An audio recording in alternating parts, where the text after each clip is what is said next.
கர்ப்பிணி மருமகள் அம்மா வீட்டிற்கு வந்த மகள். ரங்காபுரம் அப்படிங்கிற ஒரு கிராமத்துல துர்கம்மா, அவங்க பையன், அவங்க மருமகளும் சேர்ந்து இருக்கிறாங்க. துர்கம்மா கொஞ்சம் கூட மனசாட்சி இல்லாம கர்ப்பிணியான மருமகளை தேவைக்கு அதிகமாவே வேலை வாங்குவா. அவங்களுக்கு ஒரு மகளும் இருக்காங்க. அவங்களுக்கும் 2 வருஷத்துக்கு முன்னாடி தான் கல்யாணம் பண்ணாங்க. இது ஒரு புறம் இருக்க, ஒரு நாள் துர்கம்மா போன்ல யாருக்கிட்டயோ பேசிக்கிட்டு இருக்காங்க. ஹலோ. அண்ணி, நல்லா இருக்கும். தசரா பண்டிகை வருதுல்ல, அதனாலதான் பொண்ணையும் மருமகனையும் வீட்டுக்கு கூப்பிடலான் இருக்கேன். முடிஞ்சா ஒரு 10 நாளைக்கு முன்னாடியே அனுப்புங்க அண்ணி. சரி, நான் வைக்கிறேன் அப்படின்னு போனை கட் பண்ணிட்டாங்க. போன் வச்ச உடனே துர்கம்மாக்கு இன்னொரு கால் வந்துச்சு. ஹலோ. சொல்லுங்க. அந்த பக்கம் மருமகளோட அம்மா, நமஸ்காரம் அண்ணி. பொண்ணுக்கு இன்னும் 1 வாரம் போச்சுன்னா 7வது மாசம் பூர்த்தி ஆயிடுதுல்ல, இதுக்குள்ள டெலிவரிக்கு கூட்டிட்டு வரலான்னு நினைச்சிட்டு இருக்கேன் அண்ணி. நாளைக்கு ரொம்ப நல்ல நாள், அதனாலதான் கால் பண்ண அண்ணி அப்படின்னு சொல்லிக்கிட்டு இருக்கும்போது துர்கம்மா, அதுக்குள்ள என்னங்க அவசரம், இன்னும் நிறைய டைம் இருக்குல்ல. ஆனாலும் 7வது மாசம் தானே, 9வது மாசம் வந்து கூட்டிட்டு போங்க, பக்கத்து ஊர் தானே. சரி, நான் வச்சிடுறேன் அப்படின்னு ரொம்ப திமிரா போனை கட் பண்ணிட்டாங்க. அப்படி மறுநாளே பொண்ணு வீட்டுக்கு வந்தாச்சு. பொண்ணை பார்த்த உடனே துர்கம்மா, என்னடி இப்படி அழைச்சு போயிட்ட, சரியா சாப்பிடுறியா இல்லையா? சரி சரி, அது போனா போட்டோம், வந்து உட்காரு. அடியே அமிர்தா, ஏய் எங்கடி இருக்க அப்படின்னு மருமகளை ரொம்ப சத்தம் போட்டு கூப்பிட்டாங்க. பாவம் மருமக ரொம்ப அர்ஜென்ட்டா ஓடி வந்து நாத்தனாரை பார்த்து, நல்லா இருக்கியா ராணி அப்படின்னு கேட்டா. என்னடி, நாத்தனார் வந்திருக்காங்கன்ற மரியாதை கூட இல்லாம வந்திருக்கான்னு தெரியாதா உனக்கு? போய் ஜூஸ் எடுத்துட்டு வா போ. இங்க பாருடி, இந்த சூட்கேஸ் எடுத்துட்டு போய் ராணியோட ரூம்ல வை அப்படின்னு சொல்றாங்க. இந்த வார்த்தையை கேட்ட பொண்ணு ராணி, அட என்னம்மா நீ, அண்ணி கர்ப்பமா இருக்காங்கல்ல, அண்ணி நீங்க அங்க வைங்க அண்ணி, நான் எடுத்துட்டு போறேன் அப்படின்னு சொன்ன உடனே அங்க இருந்து மருமக போயிட்டா. சொல்றதுக்கு மறந்துட்டேம்மா, உங்க மருமக இந்த பண்டிகைக்கு வர முடியாதுன்னு சொல்ல சொன்னாரு. நிறைய வேலை இருக்கான், அதனால வர முடியலன்னு சொல்லிட்டாரு. அப்படி 2 பேரும் பேசிக்கிட்டே இருக்கும்போது மருமக ஜூஸ் கொண்டு வந்து கொடுத்தா. இதுக்குள்ள துர்கம்மா, இங்க பாருடி, உன் நாத்தனாரு பண்டிகை போற வரைக்கும் இங்கதான் இருப்பா. நல்லபடியா அவளுக்கு என்னென்ன வேணுமோ பார்த்து சமைச்சு வைக்கணும், புரிஞ்சுதா? போய் சிக்கன் சமைச்சு மீன் குழம்பு வை அப்படின்னு அங்க இருந்து அனுப்பிட்டாங்க.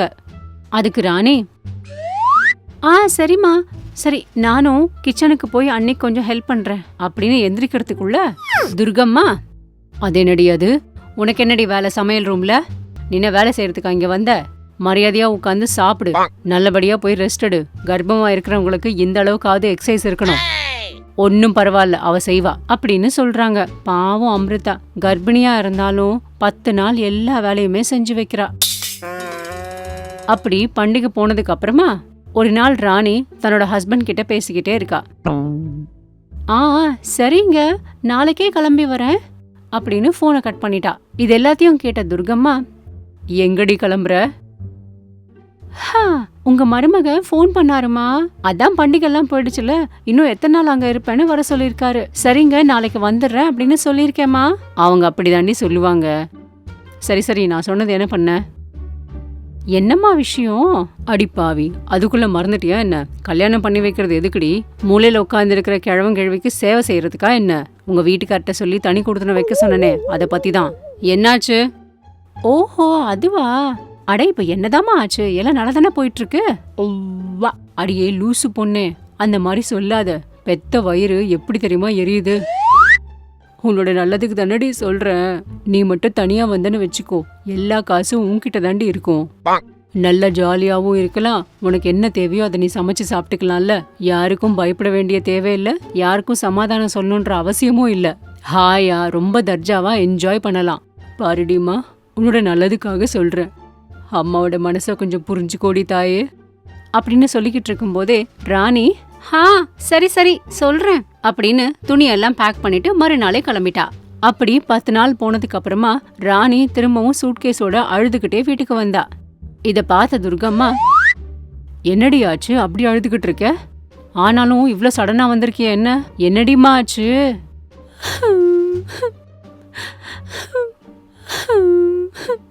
அடியே அமிர்தா, போய் தண்ணி கொண்டு வா போ. இந்தாங்க அத்தை.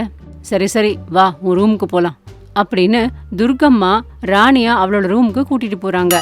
அப்ப ராணி அழுதுகிட்டே, நீ சொன்ன மாதிரியே தனி கொடுத்துனதை பத்தி பேசுனேம்மா. ஒன்னே ஒண்ணுதாம்மா சொன்னாரு. ஏண்டி, நீ உங்க அம்மா வீட்டுக்கு போறதுக்கு முன்னாடி நல்லா தானடி இருந்த? உங்க அம்மா கிட்ட போயிட்டு வந்த, உங்க அம்மா என்னடி உனக்கு மந்திரம் போட்டாங்க, இப்படி பேசுற அப்படின்னு சொல்றாருமா. உன்னை பத்தி சொன்னா நான் சும்மா இருப்பேனா? அதனால நானும் அவரை எதிர்த்து பேசினேன். அவ்வளவுதான், என்ன 2 அடி அடிச்சு வீட்டை விட்டு வெளியில போய் சொல்லிட்டாரு. அடிப்பாவி, இவ்வளோதானா? ஆனாலும் மருமகனோட இந்த கோவம் எவ்வளோ நாளைக்கு இருக்க போகுது? ஆனாலும் குடும்பம் நடத்துறதுல இதெல்லாம் சகஜம். நாம நினைக்கிறத முடிக்கணும் அப்படின்னா நாமளும் கொஞ்சம் விட்டு கொடுத்து தாண்டி போகணும். அதுக்காக முறுக்கிக்கிட்டு இருந்தா எந்த வேலையும் நடக்காது. சரி, நீ நல்லபடியா ரெஸ்ட் எடுத்துக்கோ, மீதி எல்லாத்தையும் நான் பாத்துக்கிறேன். அப்படி துர்கம்மா கொஞ்ச நாள் எதுவுமே பேசாமலே இருந்தாங்க. ஒரு வாரம் கழிச்சு சமையல் ரூம்ல தண்ணி குடத்தை தூக்கிட்டு இருந்த அமிர்தாவை பார்த்த அமிர்தாவோட வீட்டுக்காரு, ஐயோ நீ ஏமா அதை சுமந்துக்கிட்டு இருக்க, வீட்டுல யாரும் இல்லையா, இப்படி கொடு அப்படின்னு அவளோட கையில இருந்த அந்த குடத்தை வாங்கிக்கிறாரு. என் தங்கச்சி வந்ததுல இருந்து உனக்கு வேலை பலு ஜாஸ்தி ஆயிடுச்சுல. சரி, நான் ஒரு வேலை பண்றேன், உங்க அம்மாவுக்கு ஃபோன் பண்ணி வர சொல்லி உன்னை கூட்டிட்டு போக சொல்றேன் அப்படின்னு பேசிக்கிட்டே இருக்கும்போது அப்பதான் அங்க வந்த துர்கம்மா, என்னடி என் பையனுக்கு என்ன மந்திரம் போட்டுட்டு இருக்க, அவனை வேலை வாங்குறியாடி? ஒரு நாத்தனார் வந்து அந்த வேலை கூட செய்ய மாட்டீங்களா மகாராணி? ஆனாலும் உனக்கு என்னடி அவ்வளோ கஷ்டம் வந்துச்சு, நல்லா தானே சாப்பிட்டு உட்காந்துருக்க. இதெல்லாத்தையும் கேட்டுட்டு இருந்த அவங்க பையன், அடடடச்சி, எப்ப பார்த்தாலும் ஏதாவது திட்டிகிட்டே இருப்பியாமா நீ அப்படின்னு சொல்லிட்டு அங்கிருந்து போயிடுறான். பையன் போனதுக்கு அப்புறமா துர்கம்மா மருமக கிட்ட, பாத்தியாடி என் பையன் என்ன சீ சொல்ற அளவுக்கு வச்சுட்டல நீ, என்னடி மந்திரம் போட்டுட்டு இருக்க என் பையனுக்கு, இதான் உங்க அம்மா உனக்கு கத்து கொடுத்தாங்களாடி?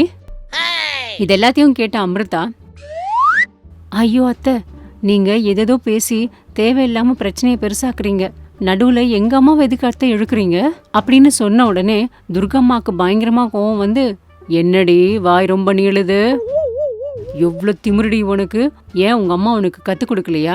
ஒரு மாமியாரும் மாமனார் இருக்கிற வீடு பார்வதி பரமேஸ்வரன் இருக்கிற வீடு மாதிரின்னு சொல்லலையாடி உங்க அம்மா உனக்கு? ஒரு அம்மா அப்பாவை எப்படி பாத்துக்கிறோமோ அதே மாதிரி அவங்களையும் பாத்துக்கணும்னு சொல்லி கொடுக்கலையாடி உனக்கு? இப்படி துர்கம்மா அமிர்தாவை இஷ்டத்துக்கு பேசிட்டு இருந்தாங்க.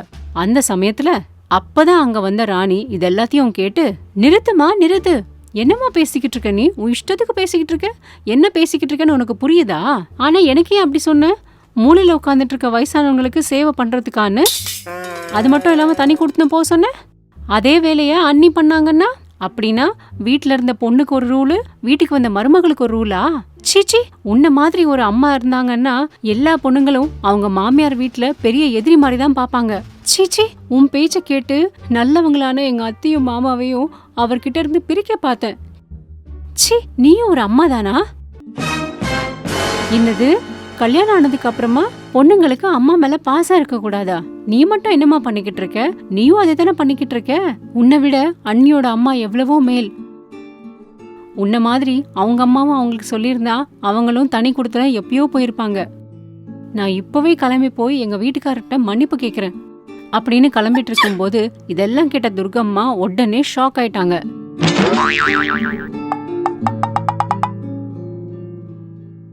நில்லுமா ராணி, நில்லுமா, அம்மா அமிர்தா, என்ன மன்னிச்சிடுமா. நிஜம்தான், அத்தன்ற அகங்காரம் தலைக்கு ஏறி தலைக்கால் புரியாம ஆடிக்கிட்டு இருந்தேன். இஷ்டத்துக்கு உன்னை நான் ஹிம்சப்படுத்திருக்கேன், எதுவும் மனசுல வச்சுக்காதடியம்மா. கிளம்பு ராணி, உன்னை நானே உங்க வீட்டுல கொண்டு போய் விட்டுட்டு வரேன் அப்படின்னு அங்கிருந்து கிளம்பி ராணிய அவங்க மாமியார் வீட்டுல விட்டுட்டு வராங்க. அதே மாதிரி அடுத்த நாள் வீட்டுக்கு வந்து அமிர்தாவோட அம்மாக்கு ஃபோன் பண்ணி, ஹலோ, அண்ணே, ஐயர்கிட்ட விசாரிச்சேன், நாளைக்கு ரொம்ப நல்ல நாளா, நீங்க வந்து உங்க பொண்ண டெலிவரிக்கு கூட்டிட்டு போங்க அப்படின்னு சொன்ன உடனே அங்கிருந்து அமிர்தாவும் அமிர்தாவோட வீட்டுக்காரும் ரொம்ப சந்தோஷப்பட்டாங்க. நமஸ்காரங்க, நான் நீங்க எல்லாரும் மெச்சுற அத்தை. ஹாய், நான் உங்க எல்லாருக்கும் பிடிச்ச மருமக. இனிமே உங்க எல்லாரையும் குஷிப்படுத்தவும் உங்களை சந்தோஷப்படுத்தவும் நம்ம மகா டிவி மூலமா உங்க முன்னாடி வந்துட்டோம். இன்னும் எதுக்கு வெயிட்டிங்? இப்பவே எங்க சேனலை சப்ஸ்கிரைப் பண்ணுங்க, நோட்டிபிகேஷனுக்காக மணி ஆடிங்க. உங்களுக்கு அத்தைய பிடிக்குமா இல்லன்னா மருமகளை பிடிக்குமா? கமெண்ட்ல உங்க கருத்துக்களை போடுங்க. பாத்துக்கிட்டே இருங்க மகா டிவி.